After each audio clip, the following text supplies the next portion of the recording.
히브리서 12장 6절에서 10절 신약성경 367페이지, 368페이지 될 것 같습니다.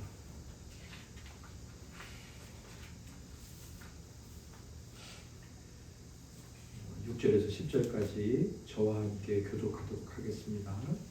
제가 먼저 읽도록 하겠습니다. 주께서 그 사랑하시는 자를 징계하시고 그가 받아들이시는 아들마다 채찍질하심이라 하였으니 너희가 처음 징계를 받기 위함이라. 하나님이 아들과 같이 너희를 대우하시나니 어찌 아버지가 징계하지 않는 아들이 있으리요.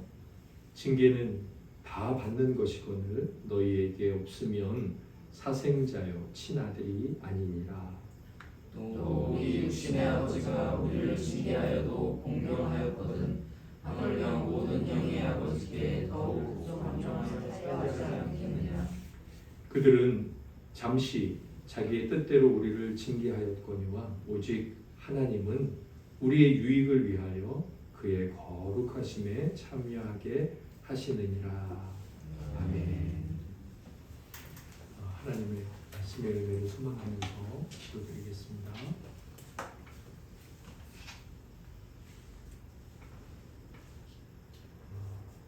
거룩하신 삼위일체의 하나님, 천국의 씨앗이 길가에 돌밭에 가시밭에 떨어지지 않도록 주여 저희들에게 은혜를 내려 주시옵소서. 착하고 좋은 밭에 떨어진 씨앗처럼 저희들 심령에 당신의 말씀이 들려지게 해주시고 잘 참고 인내하여 100배의 결실을 거두며 천국의 열매가 풍성한 밭이 뿜어내는 향기,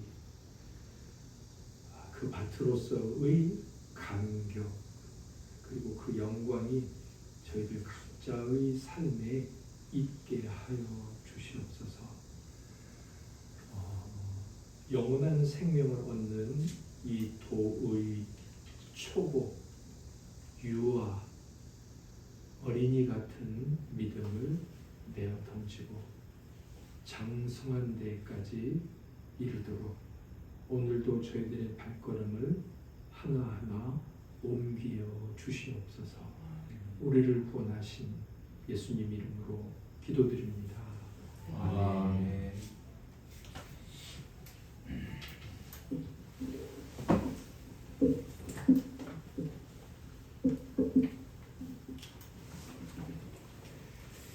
심하게 정의롭게 확실하게 오늘 전할 하나님 말씀의 제목입니다. 하이델베르크 카테키즘 신문입니다.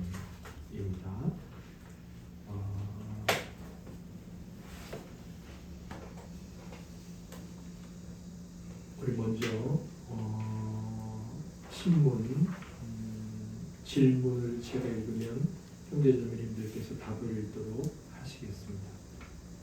하나님께서는 그런 불순종과 배도를 벌하지 않은 채로 그냥 두시겠습니까?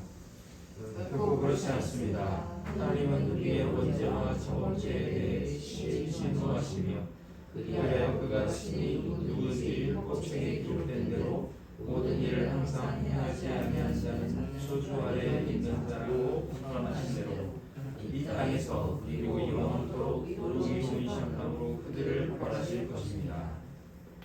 아멘. 교리, 그러니까 하나님께서 우리를 구원하시는 그 구원의 핵심 내용은 사나조거나 우리가 유일한 위로를 하나님으로부터 얻는 것이죠. 그리고 그 위로를 얻기 위해서 알아야 되는 지식이 있다고 했습니다. 세 가지. 우리의 비참함, 또 그 구원을 받을 것인가, 그 구원에 대해서 얼마나 감사할 것인가. 그래서 저희가 그 셋 중에 비참함을 알아가고 있는데 우리가 이렇게 비참한 이유가 뭐냐? 우리는 만들어진 존재니 하나님 이렇게 만드셨냐? 절대로 그렇지 않다. 그럼 뭐냐? 우리 시조가 낙원에서 불순종하고 타락한 데서 있다. 그래서 우리 본성이 부패하여서 죄악 가운데 잉태되고 출생하여 우리 모두가 다 본성이 부패하다를 지금까지 이제 알아왔죠. 그러면 하나님께서 우리의 본성이 부패한 그대로 놔두시겠느냐 하는 것입니다. 그래서 이 부패함과 함께 부패함이라는 것에 따라올 수밖에 없는 부패함의 이면이라고 할 수 있겠죠. 제가 여기 밑에 각주를 써놨는데 물체의 뒤쪽 면이나 안쪽을 뜻하는 것, 그게 이제 이면이에요. 네가 그렇게 행동하는 이면에는 어떤 의도가 있는 건 아니야.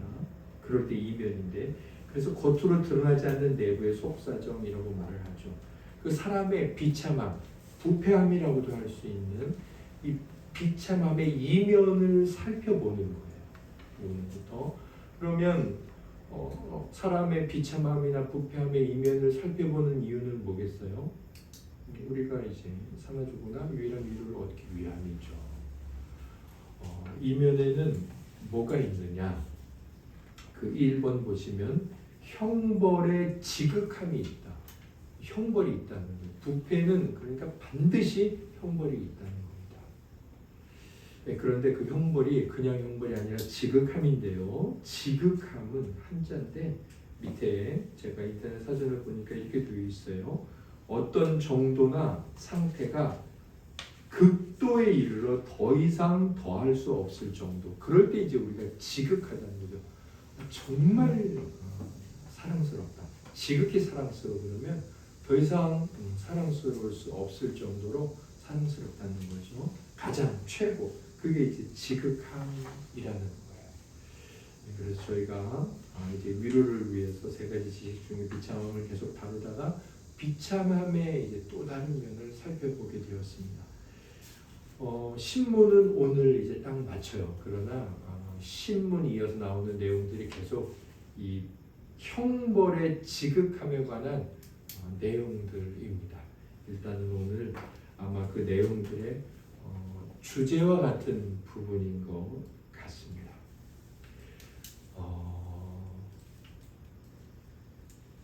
뉴스를 보면 가서 쓰지도 못하죠.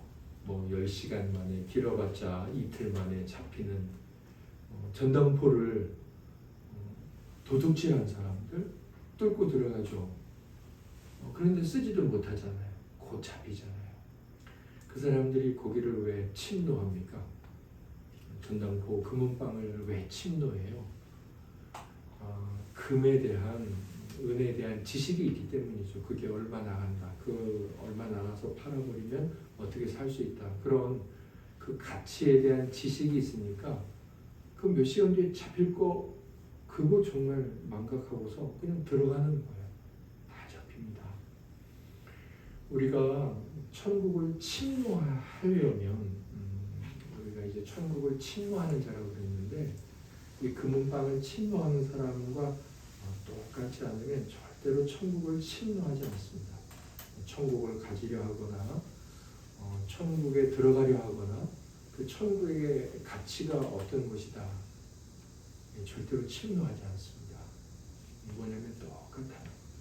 이 천국에 대한 지식 그것이 우리에게 없다면 저 눈에 보이는 것이 얼마만큼의 가치가 있다라는 그 지식이 없다면 절대로 그거 깨고 부수고 침노하는 그런 자가 되지 않습니다. 이 교리를 알아가는 것은 바로 천국을 침노하는 자가 되고 하나님의 은혜를 사모하는 자가 되고 하는 그 모든 것의 시작이자 모든 것이에요. 그래서 하나님과 하나님의 뜻을 알아가는 것은 너무 중요한 정도가 아니라 그 하나님과 하나님의 뜻을 내 것으로 삼고자 하는 열망의 모든 것이죠. 시작이다. 오늘도 우리가 잘 알아가도록 하겠습니다. 아시는 만큼 천국을 사모하고 그 천국을 가진 만큼 누리실 거예요. 첫 번째로 우리가 오늘 신문에서 알 것은 딱 하나입니다. 사람의 비참함의 이면은 형벌이 지극하다는 거예요. 네. 그리고 이제 또 한 가지는 이것에 대한 이제 반론들이 있습니다. 여러 반론들이 있는데 우리의 신앙을 잘 세워가서 하나님을 정성껏 예배하는 데 도움이 되는 반론들입니다. 사람의 비참함의 이면이 그 형벌이 지극하다는 것은 어떤 것을 말하느냐 이렇게 표현할 수 있는데, 첫째, 하나님께서는 죄를, 그러니까 죄 때문에 비참하잖아요. 죄를 지극히 어떠하게 현재의 형벌과 영원한 형벌로서 벌하시냐, 그걸 우리는 형벌의 지극함이라고 말하는데, 지극히 한 글자예요. 심하게. 그러니까 이 죄를 하나님께서 아주 더 이상 심하게 할 수 없을 상태로 벌하시는데, 현재의 벌로, 영원한 벌로 벌하신다. 그게 비참함의 이면이 형벌인데, 그 형벌의 지극함의 첫 번째 표현입니다. 하나님께서는 죄를 왜 지극히 심하게 현재의 형벌 또 영원한 형벌로 벌하실까요? 이 이유를 알려면 죄가 뭔지를 우리가 다시 한번 생각해 보셔야 돼요. 죄에 대해서 우리가 배워왔잖아요. 죄가 뭘까요? 로마서 5장 12절에 죄의 시작에 대해서 바울이 이렇게 말합니다. 우리 같이 읽고 아멘하겠습니다. 그러므로 한 사람으로 말미암아 죄가 세상에 들어오고 죄로 말미암아 사망이 들어왔나니, 이와 같이 모든 사람이 죄를 지었으므로 사망이 모든 사람에게 이르렀느니라. 아멘. 뭐 너 죄 지었어. 뭐 저 사람 죄 지었어. 많이들 이야기하는데, 그렇게 우리가 이야기하는 모든 것들이 죄일 수 있어요. 그러나 성경이 말하는 이 사람들이 죄라고 말하는 것의 기본적인 정의 뭐냐? 그것은 여기서 말하고 있는 그 한 사람이 지은 그것, 그리고 그 사람이 지은 것 때문에 이 세상에 들어오게 된 그 결과들, 이제 그게 죄라고 말하는 거예요. 그러면 그것은 뭐냐 이거죠. 그러니까 죄라고 했을 때 죄는 뭐냐? 호세아 6장 7절에 이렇게 말합니다. 호세아 선지자가 같이 읽고 아멘하겠습니다. 그들은 아담처럼 언약을 어기고 거기에서 나를 반역하였느니라. 아멘. 호세아 6장 7절에는 죄라는 말이 단 하나도 안 나옵니다. 그런데 로마서 5장 12절에 죄라는 말이 많이 나오죠. 그 죄가 무엇인지를 설명하고는 있어요. 로마서 5장 11절에 죄 하고 있는데 그게 뭔지 호세아 6장 7절에 이렇게 말하고 있죠. 아담이 한 일. 로마서 5장 12절에는 한 사람이 한 일. 뭐예요? 언약을 어기고 거기에서 누구를 하나님을 반역하였다. 죄가 뭘까요? 죄는 하나님을 반역하는 것입니다. 그게 죄예요. 우리가 앞으로 죄가 뭐지? 죄는 도둑질한 것도, 뭐 남을 때린 것도, 해친 것도, 거짓말한 것도 그렇게 말할 수 있으나 근본적으로 죄는 뭐냐? 여기서 나온 모든 것들이 다 그거예요. 죄는 하나님을 반역하는 거예요. 네, 하나님을 대적하는 거죠. 하나님과 맞선 거예요.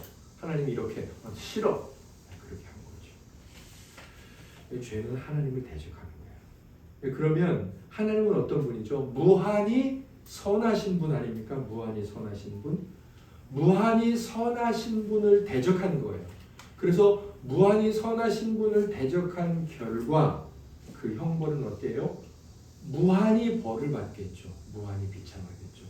그래서 하나님께서는 죄라는 것을 지극히 심하게 현재의 벌, 영원한 벌로서 벌하시는 겁니다. 자, 두 번째, 사람의 비참함의 이면은 형벌이 지극하다고 그랬는데 또 어떻게 표현할 수 있을까요? 하나님께서는 죄를 어떻게 지극히 정의롭게 벌하십니다. 지극히 정의롭게 벌하세요. 아무리 사소한 죄라고 하더라도, 그러니까 아무리 사소하게 하나님을 대적하고 하나님을 반역했다 하더라도, 뭐 하나님이 이렇게 하지 마라, 이렇게 해라 그랬는데 하나님이 하라고 하신 것에는 뭐가 있어요? 심각한 거. 사람을 죽이지 마라. 이것은 우리가 생각하기에 심각하죠. 또 우리가 생각하기에 하나님의 십계명 중에서 그렇게 심각하지 않은 거 뭐 있어요? 부모를 공경하라. 이거 우리가 생각하는 건 별로 안 심각하게 생각하잖아요. 살인은 굉장히 심각하지만 아버지 어머니 말씀 안 듣고 아버지 어머니 대적하는 건 별로 심각하게 생각하지 않는단 말이에요. 그러나 하나님 자체 그분은 모두가 완전하시고 선하시고 그분의 모든 말씀은 완전하기 때문에 그분의 모든 명령 중에 사소한 것 하나라도 범하게 되면 똑같이 하나님은 정의로운 질서와 법에 따라서 형벌하신다는 거예요. 그게 바로 죄를 지극히 정의롭게 벌하시는 거예요. 공평하게. 내가 보기엔 이건 무겁고 이것은 가벼운데 하나님은 모든 하나님의 법에 대해서 공평하게. 그래서 지극히 정의롭게 벌하신다는 거죠. 말라기 2장 17절 말씀을 같이 읽어보겠습니다. 시작. 너희가 말로 여호와를 괴롭게 하고도 이르기를 우리가 어떻게 여호와를 괴롭혀 드렸나이까 하는도다. 이는 너희가 말하기를 모든 악을 행하는 자는 여호와의 눈에 좋게 보이며 그에게 기쁨이 된다 하며 또 말하기를 정의의 하나님이 어디 계시냐 합니다. 아멘. 말라기 시대에 너무나 사람들이 부패하고 죄를 죄로 여기지 않았습니다. 정말 수치와 부끄러움이라는 것이 없었습니다. 수치심이라는 것이. 그러면서 사람들이 이렇게 악하게 말을 했어요. 죄를 지으니까 하나님이 기뻐하시네. 여기 말씀 보십시오. 악을 행하는 자는 여호와의 눈에 좋게 보이며 그에게 기쁨이 된다. 악하게 살아야지, 죄짓고 살아야지 하나님이 마음에 들어 하시는 것 아니야? 그러니까 죄인이 저렇게 잘 되지 라고 사람들이 말을 할 정도였어요. 그런데 하나님께서는 말라기 선지자를 통해 뭐라고 말씀하시냐면 너희가 말로써도 나를 괴롭게 하는구나.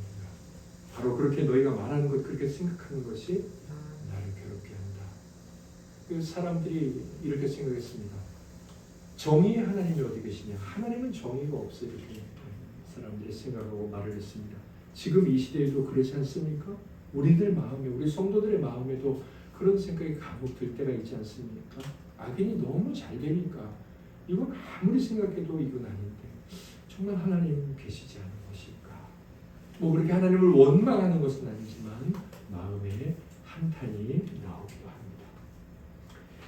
그런데 사람들이 그렇게 말을 하고 그런 사람들의 이 세속 문화가 막 이렇게 세상에 가득할 때 하나님께서 3장 5절에 뭐라고 말을 하시냐면 우리 같이 한번 읽어보겠습니다. 그 다음에 하나님 이렇게 말씀하시죠. 시작. 내가 심판하러 너희에게 임할 것이라. 점치는 자에게와 간음하는 자에게와 거짓 맹세하는 자에게와 품꾼의 삭세 대하여 억울하게 하며 과부와 고아를 압제하며 나그네를 억울하게 하며 나를 경외하지 아니하는 자들에게 속히 증언하리라. 만군의 여호와가 말하였느니라. 아멘. 하나님의 정의가 없는 것 같아요. 하나님의 정의가 실현되지 않는 것 같아요. 그러나 하나님께서 뭐라고 말씀하시냐면 내가 반드시 심판하러 너희에게 임할 것이야. 지금은 그렇게 보이고 지금은 그런 생각이 들고 지금은 그렇게 세상에 돌아가고 있는 것 같지만 내가 반드시 심판하러 올 것이다 라고 하나님께서 말씀하셨습니다. 우리가 이 죄라는 것, 그러니까 지금 말라기 2장 17절은 비참함 아닙니까? 비참함. 죄가 있고 사람의 비참함이죠. 그리고 그 비참함은 속도 그냥 비참하고 억울하게 끝나는 것 같지만 절대로 그렇지 않다는 거예요. 하나님께서 그 비참함의 이면에는 반드시 하나님의 지극한 형벌이 있다고 말씀하십니다. 네, 하나님이 정의를 실현하시는 것, 그것이 죄의 비참함의 이면에 있는 형벌의 지극함입니다. 반드시 하나님은 정의로 마무리를 하십니다. 그것이 하나님의 뜻입니다. 자, 사람의 비참함의 이면 그 속에는 형벌의 지극함이 있다 그랬는데 또 마지막으로 어떻게 우리가 이렇게 표현할 수 있을까요? 이렇게 표현할 수 있습니다. 하나님은 죄를 지극히 확실하게 벌하십니다. 죄를 지극히 확실하게 벌하십니다.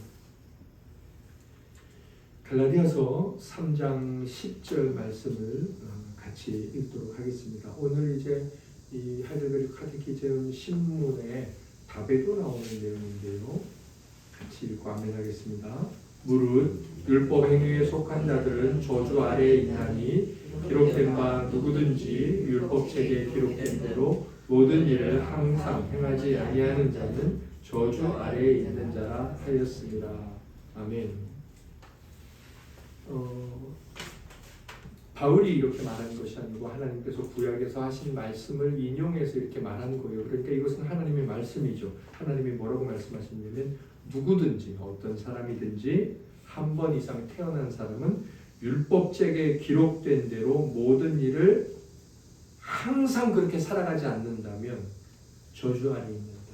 형벌을 받게 된다라고 하나님이 선고하셨죠. 선언하셨습니다. 그런데 그런 하나님은 진실하시죠. 거짓이 없으시죠.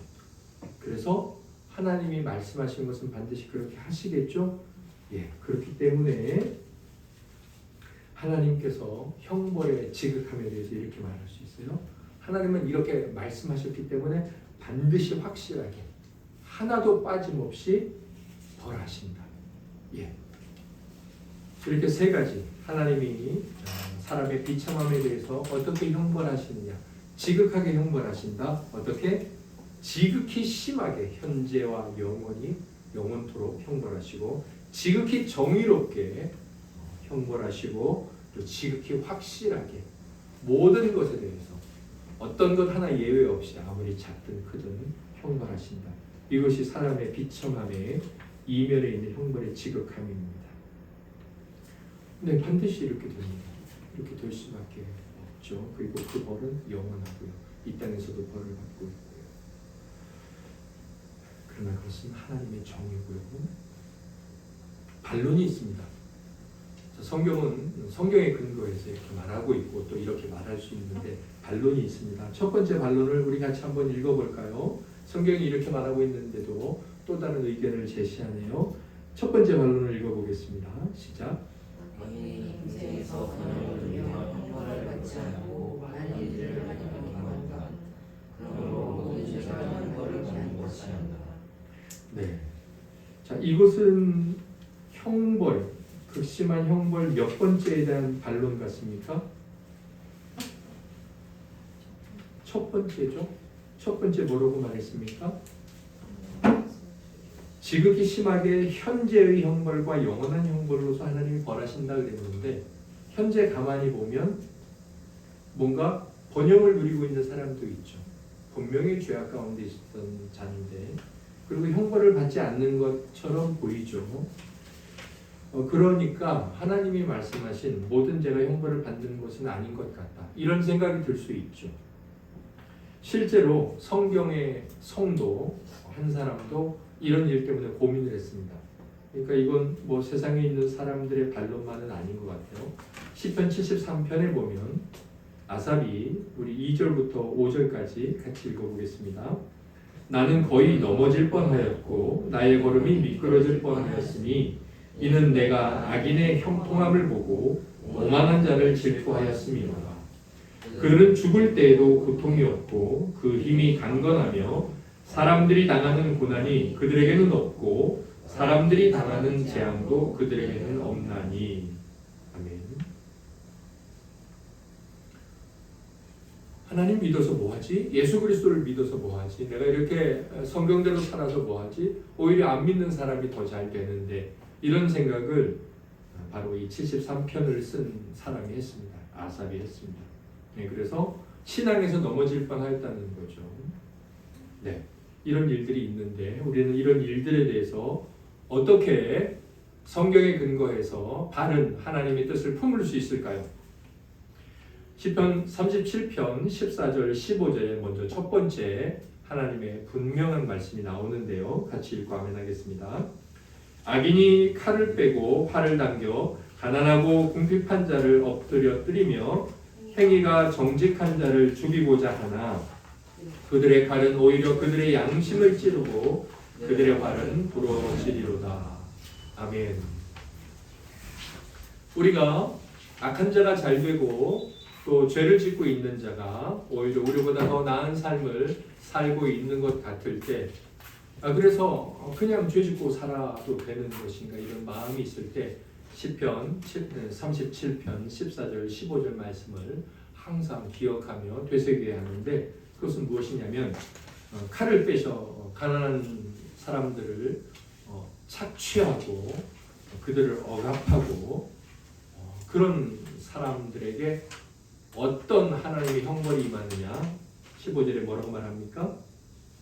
그들의 칼이 우리 눈이 보기에는 가난하고 약한 자, 정직한 자를 찌르고 그들을 죽이는 것 같지만 실제로는 어때요? 그들의 양심을 찌르고 있다. 우리 육신의 눈으로는 그렇게 보이지 않으나 하나님께서는 그들의 양심을 찌르고 있다는 것입니다. 그래서 우리는 이렇게 말할 수 있습니다. 이런 반론에 대해서 악인이 잘 되지 않느냐 이런 반론에 대해서 어떻게 해요? 악인이 양심의 찔림으로 고통을 당하고 있다는 것입니다. 이번에 전 세계의 악인들이죠. 물론 하나님께서는 그런 사람들을 통해서도 이 세상에 하나님의 뜻을 이루고 계시며 그런 사람들이 있음에도 불구하고 하나님의 뜻은 이루어지고 있는데 전 세계 인류를 대적하는 가장 악한 자 셋이 모였습니다. 그래서 그 세 사람이 모여서 회의를 하고 또 생명을 위협하는 것들을 자랑하면서 온갖 헛되고 자기들의 머리와 자기 가족의 머리로 되돌아갈 말들을 내뱉었습니다. 제가 곰곰이 누워 생각하는데 자유주의 진영에 있는 자들과 사회주의와 공산주의 그리고 진화론과 유물론주의자들 그리고 독재자들이 있는 곳에 이 지도자들의 중요한 특징이 있습니다. 그들이 권력을 휘두르고 그들이 자기의 권세 가운데 통치하면서 살아가고 그리고 화로운 삶을 누리고 이 모든 것은 다 똑같습니다. 어떤 것 하나도 틀리지 않습니다. 차이가 있다면 그들의 삶에 그들의 활동에 정치 활동에 굉장한 자유가 느껴지는가 하면 굉장한 어떤 억압 그리고 은밀함이 느껴집니다. 자유주의 진영에서 비슷하게 권세를 누리고 또 자기에게 주어진 권위를 행사하는 사람들은 삶에서나 그 통치의 방식에 있어서 자유롭습니다.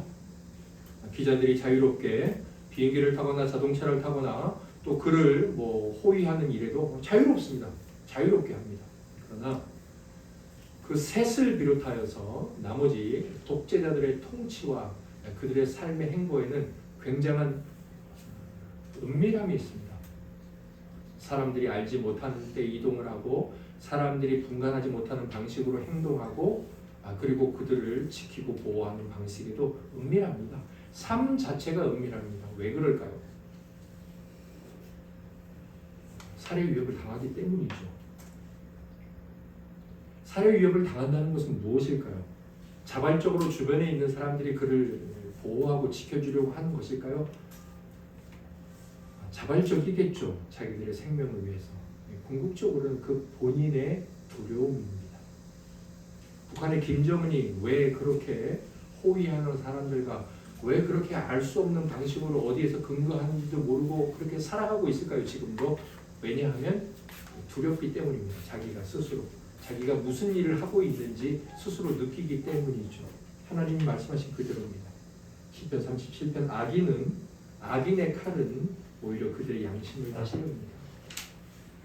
그런 우리가 이러한 하나님의 말씀으로 악인들의 번영과 이 땅에서의 형통을 보며 위로를 받아야 합니다. 그래서 시편 73편의 아삽도 하나님의 성전으로 들어가서 깊게 생각할 때 내가 이런 미끄러짐으로부터 보호받을 수 있었다라고 고백을 합니다. 세상의 다른 방식으로는 도무지 이해할 수 없어요. 그러나 하나님의 또 다른 말씀 안에서 그런 상황에 어떤 고민이나 갈등에 대한 답을 얻을 수 있습니다. 또 두 번째로 우리는 하나님의 말씀에서 이 문제에 대한 답을 얻을 수 있는데요. 디모데전서 6장 9절입니다. 우리 같이 9절과 10절 말씀을 읽고 아멘하도록 하겠습니다. 시작. 구하려 하는 자들은 시험과 올무와 여러 가지 어리석고 해로운 욕심에 떨어지나니 곧 사람으로 파멸과 멸망에 빠지게 하는 것이라. 돈을 사랑함이 일만하게 뿌리가 되나니 이것을 탐내는 자들은 미혹을 받아 믿음에서 떠나 많은 근심으로써 자기를 찔렀도다. 아멘.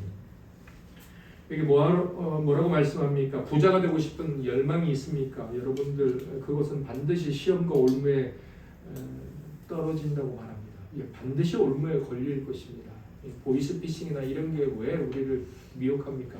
그런 욕심이 없는 자들도 떨어지긴 하지만 사실은 마음에 그런 욕심이 있기 때문에 욕심이 있는 자들이 그런 유혹에 많이들 걸리죠. 모두가 다 그런 것은 아니긴 하지만 이 말씀을 통해 볼 때 우리가 어떤 걸 깨달을 수 있냐면 우리가 가장 열심히 기쁨으로 사용하는 것들 뭐가 있을까요? 대표적인 것은 돈이죠. 정말 우리가 열심히 기쁨으로 그것을 얻으려고 하고 그것을 누리려고 하지 않습니까? 그것을 자랑하려고 하고 그런데 오히려 그런 것들을 통해서 벌을 갖는다는 것입니다. 우리가 자녀를 사랑해야 되죠. 그러나 하나님의 뜻 안에서 하나님 아래 안에서 사랑해야 되죠. 만약 하나님과 상관없이 자녀를 사랑하게 되면 어떻게 될까요? 그것으로 말미암아 고통을 당하죠. 그것으로 말미암아 고통당하지 않습니까? 다 마찬가지입니다. 우리가 하나님의 뜻 안에서 하나님이 주신 것들을 사용하지 않고 그것을 기뻐하지 않고 그것을 열심히 추구하지 않을 때 우리는 오히려 바로 그것으로 인하여서 문제와 올무에 걸리게 됩니다. 네. 분명히 악인들이 이 땅에서 금생에서 번영을 누리고 형벌을 받지 않고 잘 된다 하더라도 하나님은 오히려 바로 그 사람이 누리고 있는 좋아 보이는 것들을 통해서 그들을 곤경에 처하게 하시고 어려움에 처하게 하시고 궁극적으로 하나님의 극심한 지극히 형벌의 지극함을 받게 하시죠. 정말 그렇지 않습니까? 요즘 이 나라의 백성을 섬기라고 부름을 받은 자들이 대놓고 백성들을 억압하고 백성들을 고통스럽게 하고 있는 그 모습들을 바라보면서 우리가 그들을 보지 않습니까? 그들이 좋아했던 돈에 걸려서 모든 명예까지 잃어버리는 모습들을 자기가 좋아하고 추구했던 것들 그것들에게 고통을 당하는 것을 보고 있습니다. 그리고요 이 두 가지 이외에도 그렇게 살긴 하나 이런 경우도 다 피해서 안전하게 살고 있는 사람도 있는데 우리가 그런 생각이 들 수 있습니다. 그러나 그 외에 다른 무거운 형벌들을 받는 경우도 많다. 우리가 다 알지 못합니다. 제가 말씀드렸던 그 악인들이나 또 우리가 알지 못하는 악인들이 우리가 알지 못하는 또 다른 어떤 모습으로 그들이 개인적으로 고통을 당하는지 우리는 알 수가 없습니다. 그러나 분명한 것은 하나님께서 그들이 지극한 형벌을 이 땅에서도 받게 하셨다는 거예요. 그리고 영원한 형벌로도 받게 하셨다는 거죠. 그래서 이런 아삽과 같은 깊은 고민과 하나님의 말씀이 성취되지 않는 것 같아 보이는 이 세상에서 오히려 하나님의 말씀을 통해서 분명히 시험들을 이기고 잘 미끄러지지 않아야 될 것입니다. 두 번째 이런 반론이 있는데요. 반론을 우리 형제자매님들께서 읽어주시겠습니다. 시작. 하나님께서 죄를 현재의 형벌과 영원한 형벌로 벌하신다면 그는 동일한 문제에 대해 두 번씩이나 벌하시는 것이며 이는 정의롭지 못하시다. 그러나 그는 정의로우사 동일한 문제를 두 번씩이나 벌하게 하시다. 그러므로 그는 현재의 형벌과 영원한 형벌로 벌하지 않을 것이다. 아멘. 자, 이 두 번째 반문은 그 형벌의 지극함에 대한 정의에서 어떤 것에 대한 반대 의견 같습니까? 먼저는 첫 번째, 하나님은 분명히 현재의 형벌과 영원한 형벌로 벌하신다 그랬는데 그거 두 가지로 다 동시에 벌하면 하나님은 정의롭지 못한 것 아니냐? 한 문제에 대해서 한 번만 벌해야지 한 문제를 두 번이나 벌하면 안 되지 않느냐? 그래서 첫 번째에도 걸리고 두 번째 하나님은 정의롭게 벌하신다 그랬는데 이건 정의가 아니지 않느냐. 이 두 번째에 걸리는 것 같습니다. 그러니까 이 땅에서 벌 받았으면 영원한 벌은 안 받는다. 뭐 그런 말일 수 있겠죠. 자, 우리는 이것에 대해서 어떤 바른 생각을 가지고 있어야 될까요? 하나님에 대한 바른 생각을 가지고 있어야 됩니다. 하나님이 어떤 분이신지 성경이 뭐라고 말하고 있는지 그 바른 생각을 가지고 있을 때 우리는 이런 하나님에 대해 일부분만 알고 있는 반론들이나 우리 마음의 의심이나 신앙에 대한 오해로부터 건강하게 잘 지킬 수 있는데요. 첫 번째 이것입니다. 현재의 형벌은 영원한 형벌의 시작 이외에 아무것도 아닙니다. 현재의 형벌이라는 것은 형벌의 시작이라는 거예요. 우리의 삶이라고 했을 때 우리의 삶은 어디서부터 시작이 되죠? 그러면 우리는 엄마의 뱃속에서부터 시작된다. 이렇게 말을 해야 되죠. 왜냐하면 그 엄마 뱃속에서의 삶이 없다면 이 세상의 삶도 없는 거죠. 분명히 우리는 엄마 뱃속에서의 삶과 태어난 후의 삶이 있습니다. 일반적으로는 태어난 후의 삶만을 삶이라고 말을 하죠.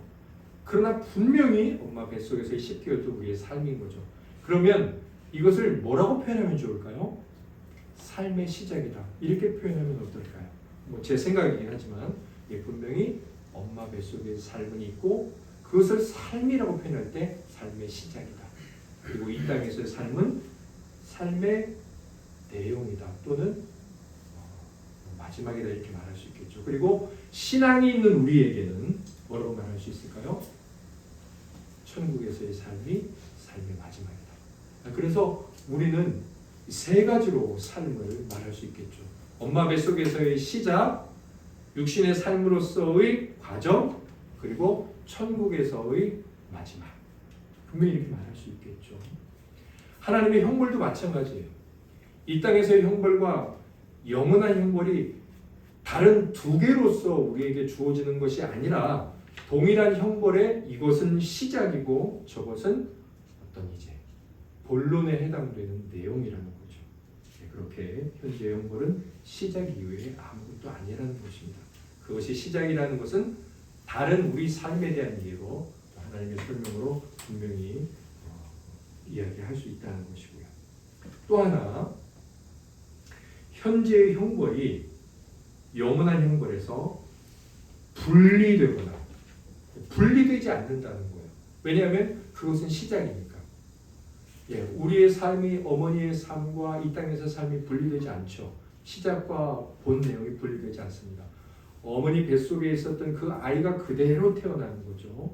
자, 현재의 형벌은 영원한 형벌에서 분리되거나 그리고 그 자체로서 완전하거나 하는 것이 아니다. 엄마 뱃속에서의 10개월 그 자체로 완전한 사람이다라고 말하지 않습니다. 그러나 그것 없이 태어난 존재로서의 사람만 있다고 또 말할 수도 없습니다. 이렇게 하나님이 정의로운 분인데 두 가지 벌을 행할 수 있느냐고 했을 때 두 가지가 아니라는 것. 어떻게 두 가지가 아니냐? 그것은 시작이다. 그러니 분리되지 않는다. 그 자체로 완전하지 않다. 이렇게 말할 수 있습니다. 우리는 뭐라고 말을 해야 될까요? 반드시 영원한 형벌이 있어. 그게 끝이 아니야. 또는 이렇게 말할 수 있죠. 이 땅에서 벌 안 받았어. 아무것도 죽을 때까지. 그러나 괜찮아. 시작은 안 했을지 몰라도 이제 시작도 완전한 것도 동시에 하게 될 거야. 어디서? 영원한 형벌에서. 이렇게 생각할 수 있습니다. 세 번째 반론을 형제자매님께서 읽어주시겠습니다. 시작. 하나님께서는 악도 중도 창조하지 않으셨다. 그러므로 그는 이를 그렇게까지 심하게 벌하지 않으신 것이다. 아멘. 아멘 하기가 할 수 없는 이야기인데요. 여기 하나님께서는 악도 죽음도 창조하지 않으셨다. 그 부분에 대해서는 아멘입니다. 분명히 아셔야 돼요. 악이나 죽음이라는 것이 인류의 시조부터 있었기 때문에 아무 생각 없이 하나님이 만드신 것이라고 생각할 수 있는데 절대로 그렇지 않습니다. 하나님은 악을 창조하지 않으셨고요. 죽음을 창조하지 않으셨습니다. 그러나 그 뒤에 나오는 말, 그러니까 그는 죄를 그렇게까지 극심하게 벌하지 않을 것이라는 틀립니다. 창세기 2장 17절을 보겠습니다. 같이 읽고 아멘하겠습니다. 시작. 선악을 알게 하는 나무의 열매는 먹지 말라. 내가 먹는 날에는 반드시 죽으리라 하시니라. 아멘. 자, 하나님께서 악이나 죽음을 창조하지 않으셨죠. 그러나 창세기 2장 17절에는 악과 죽음이 창조하지 않으셨는데 어떻게 이제 우리에게 존재할 수 있는지 그 가능성을 말씀하고 있는데 먼저 이렇게 말씀하시죠. 선악을 알게 하는 나무의 열매는 먹지 말라. 그러니까 먹으면이라는 전제가 있는 거죠. 자, 그걸 먹는 것을 우리가 아까 뭐라고 이야기했죠? 죄. 하나님을 반역하는 죄. 자, 여기에 악의 가능성이 나오죠. 악의 가능성. 그 다음에 내가 반드시 죽으리라. 먹으면 죽으리라. 어떤 것의 가능성이 나오죠? 죽음의 가능성이 나와요. 창세기 1장에서 하나님이 창조하신 모든 것이 다 나오죠. 그러나 거기에는 악도 안 나와요. 죽음도 안 나와요. 그런데 2장에 가니까 악이나 사망이 생겨날 수 있는 가능성을 말씀하시는데 그게 2장 17절의 내용이죠. 악이나 죽음은 이 2장 17절은 한마디로 말하면 하나님의 정의로운 율법이 어겨졌을 경우 어떻게 되는지, 그 정의가 깨지게 되면 어떤 결과가 오는지, 곧 정의에 대한 심판이 무엇인지를 말씀합니다. 그래서 그렇게 되면 이렇게 된다라고 하나님이 그 결과를 말씀해 주시는 거예요. 네, 경고인 거죠. 하나님의 경고. 그리고 하나님은 우리들에게 너 이렇게 했으니 벌받아 라고 말씀하지 않고 이렇게 하면 이렇게 된다라고 미리 말씀해 주시는 사랑을 보여주시는 거예요. 네, 사랑이죠. 하나님께서 건들지 마, 크게 다친다, 이렇게 사랑을 보여주시는 거예요. 네, 그래서 우리는 하나님께서는 악이나 죽음을 창조하지 않으셨고, 그리고 하나님은 이미 이렇게 당신의 정의로운 심판의 일환으로 경고하셨기 때문에 죄를 그렇게 극심하게 형벌하시는 건 전혀 틀리지 않는다라고 말할 수 있습니다.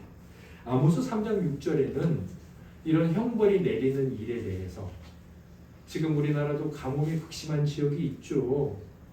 우리가 모든 일에 대해 벌을 받는다라고 생각하는 것은 성경을 건강하게 믿는 자는 아닙니다.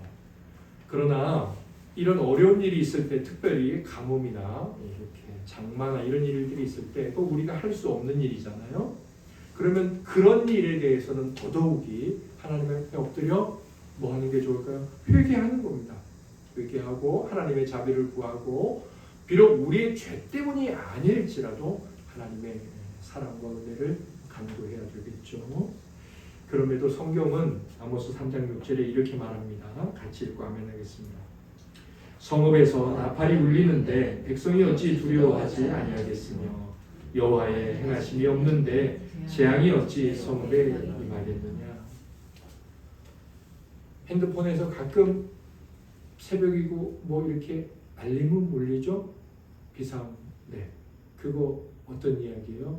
무슨 일이 생겼다는 거죠. 그거 괜히 울리겠습니까? 그거랑 똑같이 이 땅에 어려운 일들, 재난들이 괜히 생기겠느냐? 하나님이 하시기 때문이 아니겠느냐라고 말씀하는 거예요. 우리가 그 재난 경보음 울리면 핸드폰을 꺼놓고 텔레비전을 트든지 옆에 있는 사람 깨우든지 하지 않습니까? 이 땅에 가뭄이 있고 비가 있고 태풍이 몰아치고 전혀 우리가 통제할 수 없는 자연의 여러 가지 어려움이 있을 때 괜히 이런 일이 생길까? 하나님 우리를 바라보시면서 뭔가를 말씀하시는 것은 아닐까? 내가 다 할 수는 없지만 하나님 앞에 엎드려 회개하고 이 나라 이 민족의 죄를 가지고 하나님 불쌍히 여기시고 용서해 주시옵소서. 저희를 정말 불쌍히 여겨주세요 라고 기도해야 된다라고 말씀하시는 겁니다. 또 하나님이 이런 분명한 성경의 형벌의 지극함에 대해서 말하고 있는데 이런 반론을 하기도 합니다. 우리 네 번째 반론을 읽어보겠습니다. 시작. 성격이 다른 죄들은 동등한 형벌로 벌받지 않는 겁니다. 그러므로 모든 죄들이 다 영원한 형벌로 벌을 받는 것은 것은 아니다. 뭐 우리가 이렇게 보기에 굉장히 착하게 산 사람도 있지 않습니까? 또 굉장히 악하게 산 사람들도 있고 그런데 이 사람들이 다 똑같이 영원히 벌을 받는다? 이것 좀 뭔가 좀 아닌 것 같은데 이런 생각이 들 수 있습니다. 그런데요, 우리가 이제 그런 생각이 들 때 정말로 우리의 지식이나 경험에 근거해서 생각을 하면 절대로 안 된다는 거예요. 저도 제가 보기에 예수 그리스도는 안 믿어도 정말 착하게 산 사람이 있어요. 또 안 믿고서 정말 악하게 산 사람이 있는데 이거 똑같이 영원한 형벌을 받아? 그것도 지극히 극심한 형벌을 받아? 이건 좀 근데 이건 좀이라는 생각은 교만한 거예요. 우리는 항상 하나님이 말씀하신 성경을 딱 가슴에 품고 이 가슴에서 올라오는 고백을 해야 된다는 거예요. 자, 그러면 우리는 한 가지만 생각하면 돼요. 죄. 아까 죄가 뭐라 그랬습니까? 죄가 도둑질하는 거예요? 아니에요. 죄가 살인하는 거예요? 아니에요. 그 모든 것을 만들어낸 거예요. 그게 뭐예요? 하나님을 대적하고 반역한 거죠. 그게 죄란 말입니다. 그래서 하나님은 완전하시고 지극히 선하시고 지극히 공의로우시고 지극히 자비로우시고 지극히 완전한 분이신데 그분을 반역했기 때문에 이 사람은 그래도 좀 착하게 살았고 이 사람은 진짜 나쁘게 살았어. 그러니까 이 사람은 영원한 형벌을 받을 수 있어? 그럴 수 없다는 거예요. 모두가 다 똑같이 하나님을 향해서 부모를 공경하지 않았던 사람을 죽였던 똑같은 분의 말씀이기 때문에 똑같이 벌을 받는 거예요. 그래서 우리는 죄에 대한 생각과 이렇게 살아나라고 말씀하신 그분을 생각할 때 이런 우리 마음에 드는 이런 잘못된 교만들을 이길 수 있습니다. 그래서 이 말에 대해서는 이 정도로 대답을 할 수가 있어요.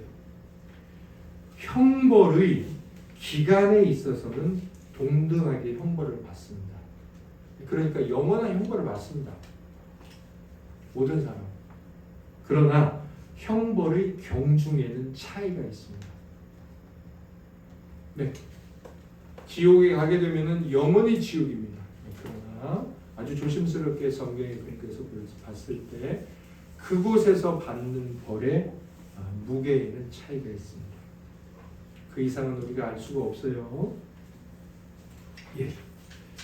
그래서 무거운 죄들은 어떻게 벌을 받을까요? 극심한 형벌을 영원토록. 가벼운 죄들은 어떻게 형벌을 받을까요? 가벼운 형벌을 영원토록. 예. 기간은 동일하게 벌의 무게는 그 죄의 무게와 똑같게 벌을 받습니다. 다섯 번째 반문이 있습니다. 자, 같이 반문을 읽어볼까요? 시작.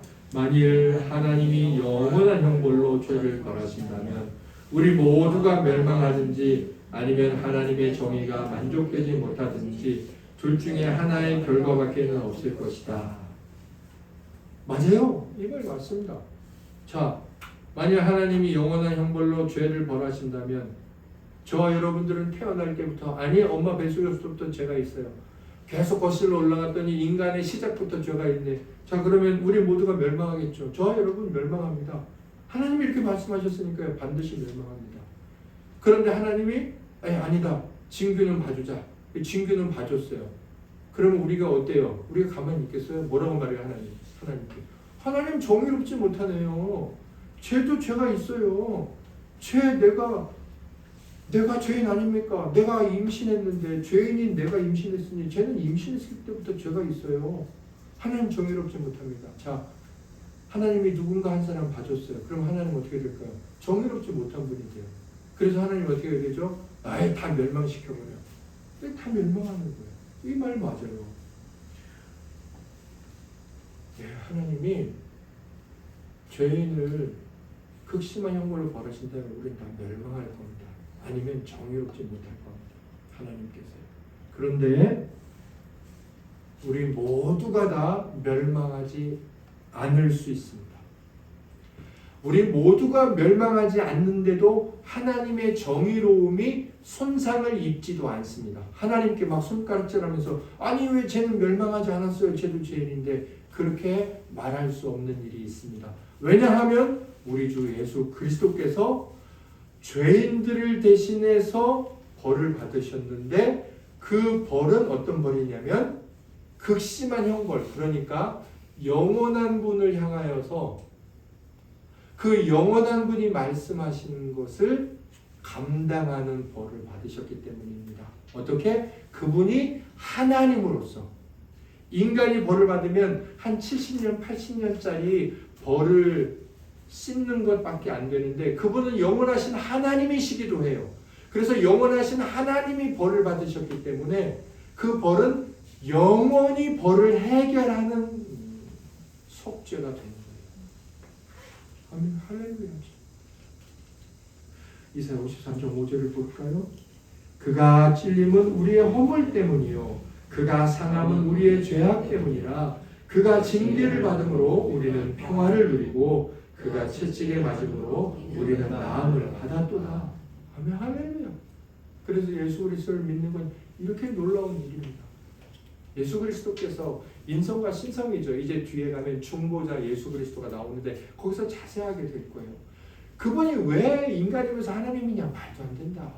근데 말도 안 되죠. 그러니까 말도 안 되는 걸 이해하려고 하지 말고 말도 안 되는 일이 왜 우리에게 필요한가를 생각해봐요. 왜 필요해요?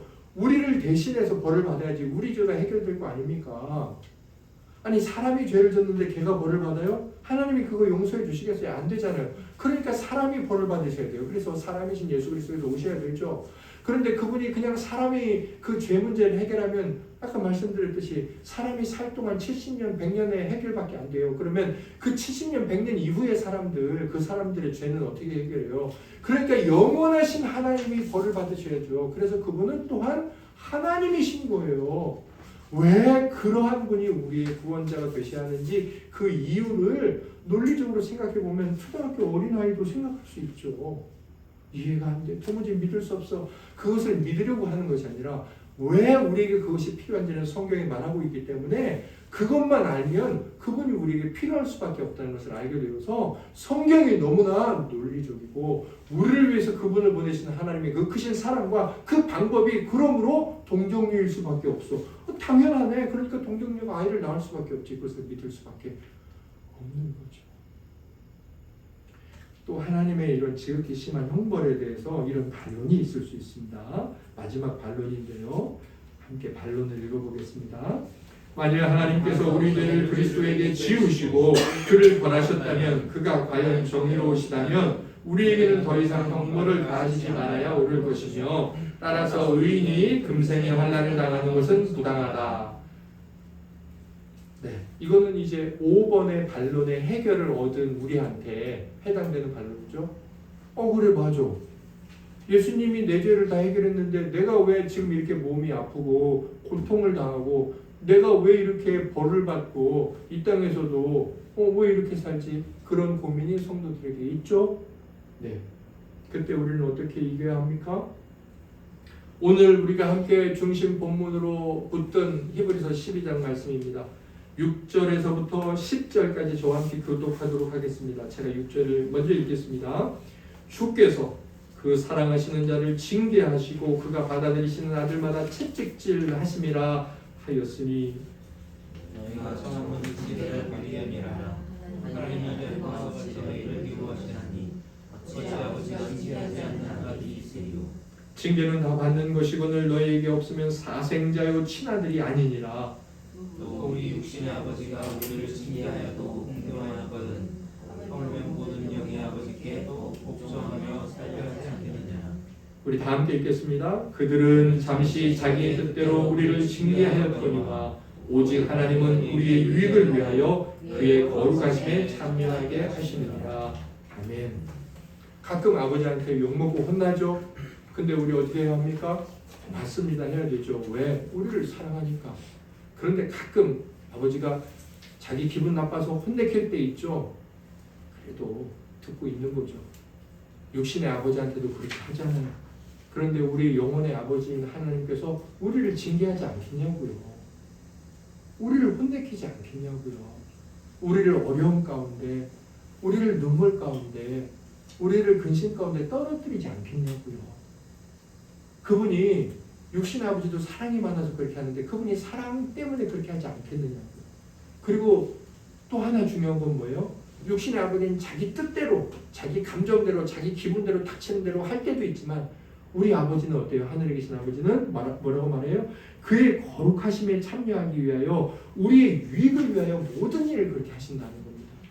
고통 당하고 계십니까? 몸이 조금 아프십니까? 가난하십니까? 어떤 문제로 신음하십니까? 사람 때문에 너무 마음에 근심하십니까? 이것에 대해서 어떻게 해야 됩니까? 하나님이 왜 나로 하여금 벌받게 하시지? 예수님이 내 벌 다 받으셨는데 내가 왜 고통스러워야 돼? 아니요. 성도가 받는 건 뭐라고요? 그건 성도가 받는 것은 형벌이나 죄에 대한 벌이 아니고 죄에 대한 배상. 너 죄 졌지? 그러니까 이렇게 죄에 대한 배상도 아니고 뭐예요? 그들을 낮추시기 위해 아버지, 심판자나 뭐 그런 의미가 아니라 아버지로서 우리들에게 자녀에게 베푸시는 징계다. 제가 우리 사랑하는 성도님들 이거 하이델베르크 요리문답 잘 암송하고 계시죠? 잘 암송하셔야 돼요. 제가 이제 아침에 출근하려고 차로 갑니다. 차에 이제 시동을 다 켜놓고 에어컨을 켜놓고 기도를 드립니다. 길지 않아요. 그러가신 하나님 오늘도 안전과 경건으로 저를 지켜주옵소서. 그렇게 다 기도를 해요. 그리고 출발하면서 제가 이렇게 합니다. 문일 하나 죽으나 그의 유일한 이유는 무엇입니까? 하나 죽으나 나의 몸들어가도 나의 것이 아니라 나의 신실하신 구주 예수 그리스도의 것입니다. 그는 그의 물로 나의 모든 죄값을 다 치르셨고 나를 막인 모든 권세에서 구원해내셨으며 하늘에 계신 나의 아버지 뜻이 아니고서는 멸탄 하나도 떨어질 수 없도록 과연 모든 것이 합력하여 나의 군을 이루도록 그렇게 나를 보존시켜 주십니다.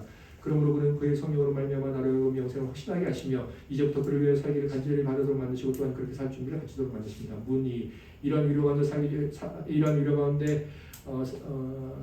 살고 죽기 위해서는 어떤 것들을 알아야 합니까? 세 가지를 알아야 합니다. 첫째로 나의 죄와 비참함이 얼마나 큰가 하는 것을 알아야 합니다. 둘째로 그 나의 모든 죄와 비참함에서 어떻게 구원을 받는가 하는 것을 아는 것입니다. 셋째로 이 모든 구원에 대해서 내가 하나님께 얼마나 감사해야 하는 것을 아는 것입니다. 문 3. 그래 비참함은 어디에서 합니까? 이렇게 제가 이제 쭉 외워요.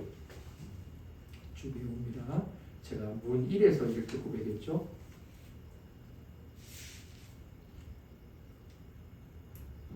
그러므로 하늘에 계신 나의 아버지는 머리털 하나도 떨어질 수 없도록 과연 모든 것이 합력하여 로마서 8장 28절인가는 모든 것이 합력하여 선을 이루도록인데 교리에서는 어떻게 돼요? 모든 것이 합력하여 나의 구원을 이루도록. 제가 이제 이 부분을 늘 이렇게 되새겨요. 그 부분이 저에게 아주 중요한 제 마음에 형광펜을 이렇게 줄을 거는 거예요. 제가 가난해질 수 있죠. 제가 병들 수도 있고, 제가 어떤 사람에게 억울할 수도 있고, 그럴 수 있어요. 그런데 저는 성도죠. 우리 하나님은 저의 아버지란 말입니다.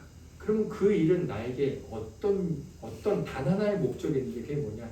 나의 구원을 위해서 그 일을 이루어지는 거예요. 제가 이제 계속 되새깁니다. 잘하세요. 내가 부자가 되기 위해서 그런 일을 허락하거나 내가 유명한 사람이 되기 위해서 그런 일을 허락하거나 내가 뛰어난 간증자가 되기 위해서 그 일을 허락하거나 내가 이 세상에서 성공하기 위해서 그 일을 허락하는 건 절대로 아니에요. 절대로 아닙니다. 나의 구원을 위해서. 우리가 이 하나님 이제 성도가 되어서 하나님을 아버지로 고백하고 당하는 모든 일에 대해서 우리는 이렇게 생각해야 돼요. 그분이 나의 아버지라는 생각이 항상 우리를 지배하게 해야 되고 그리고 그 안에서 계속 이해를 해야 돼요. 그 아버지가 나에게 어떻게 하시나?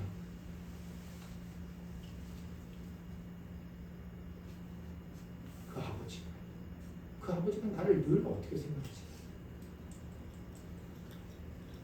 그리고 마귀가 건네는 여러 거짓 속임수와 대적을 이겨야 돼요. 말씀. 사랑하는 성도들이 어떤 고난과 어려움과 근심과 낙심 가운데 계신지 제가 다 알지는 못하지만 그 모든 일을 통해서 여러분들을 구원하게 하시는 하나님의 크신 사랑을 말씀 통해 합니다. 위로받으시고 힘을 잘 내시고 잘 견뎌낼 수 있는 능력을 달라고 고백하시고 아버지의 사랑에 더욱 깊이 거할 수 있는 은혜가 있기를 바랍니다. 제가 우리 정그림 성도님이 항상 기도 제목을 한동안 하나님을 더 사랑하게 해주세요. 더 사랑하게 해주세요. 그런 고백을 했는데 오늘 하나님을 사랑한다는 것에 대해서 우리가 같이 하나님의 도전을 받고 말씀을 맺고 싶어요. 여러분, 하나님을 사랑한다는 게 뭘까요? 제가 토마스 애덤스가 한 고백이 너무 은혜로워서 이렇게 고백했어요. 하나님께 죄를 범하고 크게 두려워하는 사람보다 하나님을 진정 더 사랑할 수 있는 이는 없습니다. 오늘 우리가 죄에 대해서 배우지 않았습니까? 우리는 이 죄의 극심한 형벌을 피할 수 없는 존재예요. 그러나 우리 주 예수 그리스도를 통해서 피하게 되었죠. 비록 우리가 죄의 형벌은 이제 받지 않겠죠. 우리는 다 징계입니다. 그럼에도 불구하고 죄를 지기도 하잖아요. 그런데 우리가 그때 이런 생각을 해요. 내가 하나님을 안 사랑하는구나. 뭐 말로는 대표기도 할 때 뭐 찬양할 때 하나님 사랑해요 말했지만 나 하나님 안 사랑하는구나. 자, 그러면 죄는 뭐라 그랬어요? 오늘 하나님을 대적하는 거라고 그랬잖아요. 그러니까 하나님한테 반역하는 거죠. 반역 어려운 거 아니에요? 우리 부모님한테 얼마나 반역합니까? 말 진짜 안 듣잖아요. 뭐 땡깡 부리고 부모님이 이거 해라 하는데 저거 하고 그것만 반역입니까? 아니에요. 마음으로 부모님을 공경하지 않잖아요. 안 했잖아요. 요한복음 15장 10절을 보세요. 내가 아버지의 계명을 지켜 그의 사랑 안에 거하는 것 같이 너희도 내 계명을 지키면 내 사랑 안에 거하리라.